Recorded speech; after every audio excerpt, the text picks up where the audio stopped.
बहुत जल्द आ रही है ओनली न्यूज ग्रुप की news magazine the news ocean, जहां आपको मिलेगी हर खबर सच की तह तक। Hello hi students, welcome to only UPSC economics की क्लास में आपका स्वागत है। ये क्लास आपके लिए इंपॉर्टेंट है। आप लगातार वित्तीय समावेशन और उससे जुड़ी हुई चीजें पढ़ रहे थे। उसी से संबंधित एक महत्वपूर्ण मिशन है जिस पर सवाल खूब आने की संभावना है। एक दो सवाल बने भी इनडायरेक्टली और भविष्य में भी बनेंगे, क्योंकि जब कोई ऐसा रिफॉर्म होता है जिसका इम्पैक्ट ज्यादा हो तो उससे सवाल भी खूब आते हैं। मिशन इंद्रधनुष एक ऐसा ही रिफॉर्म है जिसे A2G प्लान भी कहा जाता है। A2G प्लान भी कहा जाता है। इस मिशन को भारत सरकार के वित्त मंत्रालय ने शुरू किया। इसी के नाम से एक और जो है स्कीम चल रही मिशन इंद्रधनुष के नाम पे, टीकाकरण की स्कीम, जो कि हेल्थ मिनिस्ट्री चला रही है। तो आप इसको कंफ्यूज नहीं करेंगे, ठीक है।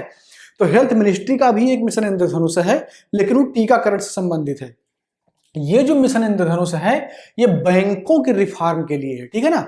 और इसको वित्त मंत्रालय ने शुरू किया है 2015 में, जब भारत के वित्त मंत्री स्वर्गीय अरुण जेटली हुआ करते थे। उन्हीं के प्रयास से ये चीज हुआ और वित्त मंत्रालय ने एक कमेटी का गठन किया और उस कमेटी के जो चीफ थे वो थे पीजी नायक। तो पीजी नायक के नेतृत्व में एक समिति का गठन किया गया और उस पर सुझाव मांगे गए। तो उन्हीं पीजी नायक समिति के सुझाव के आधार पर मिशन इंद्रधनुष किया गया और उस मिशन इंद्रधनुष के तहत A2G प्लान को लाया गया।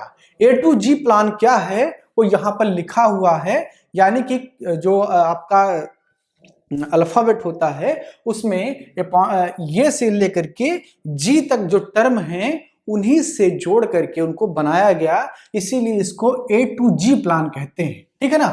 अब बैंक से जुड़े हुए जो रिफॉर्म हैं वो सब इसी में आ जाएंगे। आप जानते हैं कि जब भी कोई व्यवस्था सरकारी तंत्र में आती है, यानी कि प्राइवेट से निकल करके सरकारी तंत्र में आती है, तो वहां पर नौकरशाही और दूसरी बात राजनीतिक भ्रष्टाचार होने की संभावना ज्यादा होती है, ठीक है ना। तो 1969 में बैंकों के राष्ट्रीयकरण के बाद में जितने बड़े बैंक थे और फिर 1980 में राष्ट्रीयकरण के बाद में जो बड़े बैंक थे देश के, वो सब सरकारी हो गए। अब वो बैंक जब सरकारी हो गए तो उनकी नियुक्तियों में राजनीतिक हस्तक्षेप और क्वालिटी की गिरावट। इससे हो क्या रहा है कि जो सरकारी बैंक थे वो घाटे में जा रहे हैं, क्योंकि आप देखेंगे अगर हायरार्की में प्रॉब्लम हो रही है, यानी कि जो जिसको जिस काम के लिए नियुक्त किया गया है वो काम ढंग से नहीं कर रहा है, तो जब काम ढंग से नहीं करेगा तो उसका परिणाम भी अच्छा नहीं आएगा और फाइनली क्या होगा, बैंकों का नुकसान होगा। तो इसलिए रिफॉर्म किया गया कि टोटल बैंकों को जो है एक रिवाइव मिले, बैंकों को फिर से वो उठ खड़े हों और वर्तमान में जो प्राइवेट कॉमर्शियल बैंक हैं उनसे वो कॉम्पिटिट कर पाए, ठीक है ना। तो ये 7 जो लक्ष्य हैं इसके, ये क्या है इसको समझ लीजिए। तो सबसे पहली बात है अपॉइंटमेंट, ठीक है, नियुक्ति। इसमें क्या है कि जो जो पब्लिक सेक्टर के जो वाणिज्यिक बैंक हैं या कमर्शियल बैंक हैं, उनका जो नेतृत्व है वो सीएमडी के पास होता है, सीएमडी के पास, ठीक है। तो कोई एक व्यक्ति बैठा होता है जो पूरे प्रशासन को चला रहा होता है।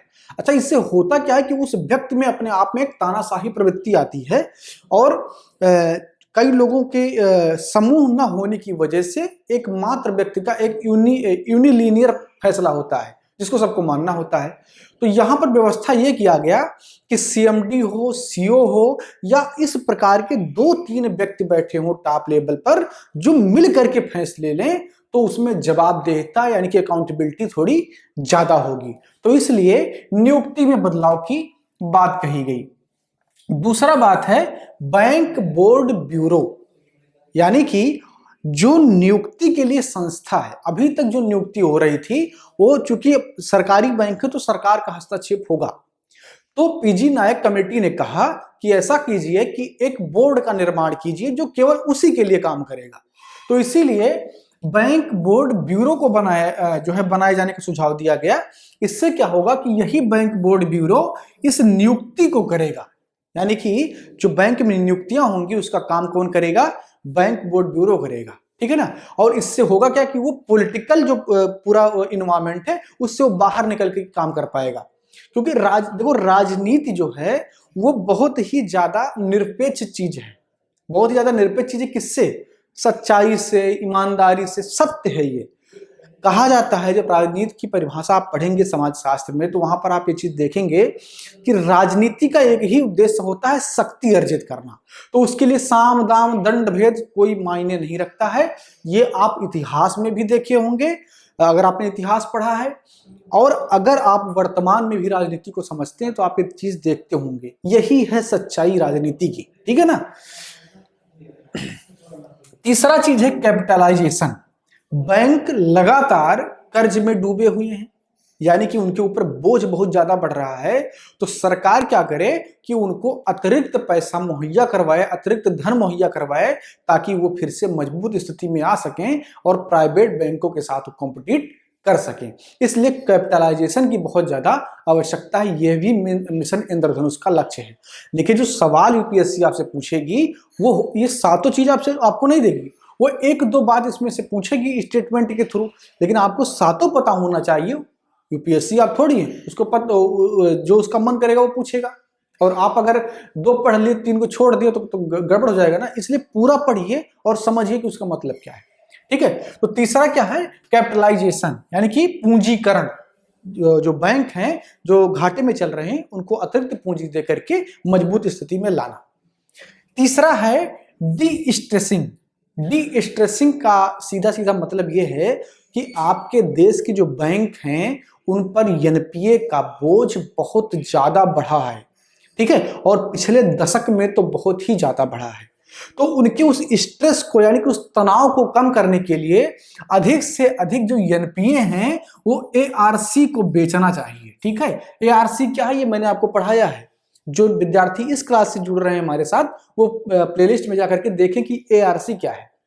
एसिड रिकंस्ट्रक्शन कंपनीज जो एनपीए को खरीदती हैं और फिर अपने जो है क्वालिफाइड व्यक्तियों के द्वारा उसको निकालने की कोशिश करते हैं, वो डील करते हैं, वो उनको जो है कुछ सुविधा आरबीआई ने प्राप्त कर रखा, जो प्रशासनिक सुविधा भी वो जो है यूज करते हैं और उसके बाद में एनपीए को निकालने की कोशिश करते हैं। तो इस डी स्ट्रेसिंग में यही करना है कि एनपीए को, अधिक से अधिक एनपीए को एआरसी को बेचना है और उसको वापस लाना है, ताकि बैंक फिर से मजबूती के साथ खड़े हो सके और प्राइवेट कमर्शियल बैंक के साथ कॉम्पिटिट कर सके। उसके बाद में है एम्पावरमेंट, ठीक है। एम्पावरमेंट का तात्पर्य यहां पर बैंकों के लिए यह है कि बैंक जो हैं उनमें जो टॉप के अधिकारी हैं उनकी नियुक्ति तो बैंक बोर्ड ऑफ ब्यूरो कर देगा, लेकिन उसके साथ साथ बहुत सारे और काम होते हैं।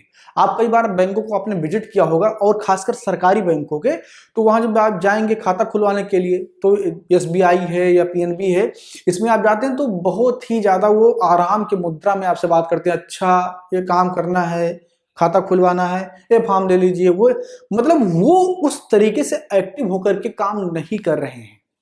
इसकी वजह है कि वो भले ही उतना रिस्पांस काम नहीं करे, लेकिन उनके ऊपर वर्कलोड बहुत ज्यादा है, ठीक है ना।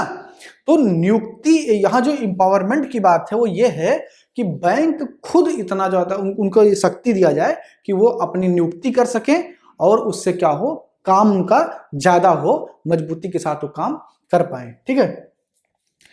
फ्रेमवर्क ऑफ अकाउंटेबिलिटी, ठीक है। अकाउंटेबिलिटी का मतलब होता है जवाबदेहिता। जो काम आपको दिया गया है उस पर आपका रिस्पांस, यानी कि आपकी जवाबदेहिता क्या है। तो फ्रेमवर्क ऑफ अकाउंटेबिलिटी का मतलब यह है कि जब आप एम्पावरमेंट, यानी कि आप बैंक को काम दे देंगे कि आप छोटी नियुक्ति खुद कर लीजिए, अगर आपको क्लर्क रखना है आप कर लीजिए, अगर आपको टाइपिस्ट रखना है आप कर लीजिए, आपको 2-4 नौकर बढ़ाने हैं आप कर लीजिए, और आपने बैंक को ही बैंक ऑफ बोर्ड ब्यूरो दे दिया कि अपॉइंटमेंट कर लीजिए आप अपने उच्च अधिकारियों को। उसके बाद में जब इतना जिम्मेदारी आपको दे दिया जाएगा तब पूछेगी सरकार आपसे कि क्या काम कर रहे हो भैया, ठीक है। तो उसी को कहते हैं अकाउंटेबिलिटी। तो फ्रेमवर्क ऑफ अकाउंटेबिलिटी का मतलब यही है कि जब सारे काम आपके अच्छे हो जाएंगे तो आपकी जवाबदेहिता भी बढ़ेगी और वो आपको जो है बढ़नी भी चाहिए। तो इसका मतलब यही है। जो 7वां है गवर्नेंस रिफॉर्म, ठीक है। गवर्नेंस रिफॉर्म का मतलब कि जो प्रशासनिक व्यवस्था है जिस तरीके से चल रही है उसमें कैसे बदलाव हो। तो इसके लिए सरकार ने कहा कि वार्षिक तौर पर एक अधिवेशन हो जिससे उसमें बदलाव हो, जो कमियां हो उस पर विचार हो। तो इसीलिए गवर्नमेंट ने ज्ञान संगम का आयोजन करना प्रतिवर्ष प्रारंभ किया, ठीक है। ज्ञान संगम का जो है आयोजन करना प्रतिवर्ष प्रारंभ किया। इसमें जो बैंक के सीएमडी हैं, सीईओ हैं, या जो बड़े उच्च अधिकारी हैं, वित्त मंत्री, देश के प्रधानमंत्री, ये लोग बैठते हैं और वहां पर विचार करते हैं। आरबीआई का कोई अधिकारी बैठता है, विचार करते हैं कि जो समस्याएं भी आ रही इनको कैसे दूर करना है। तो इसलिए ज्ञान संगम का आयोजन किया जाता है। पहला ज्ञान संगम 2015 में पुणे में आयोजित किया गया, ठीक है ना।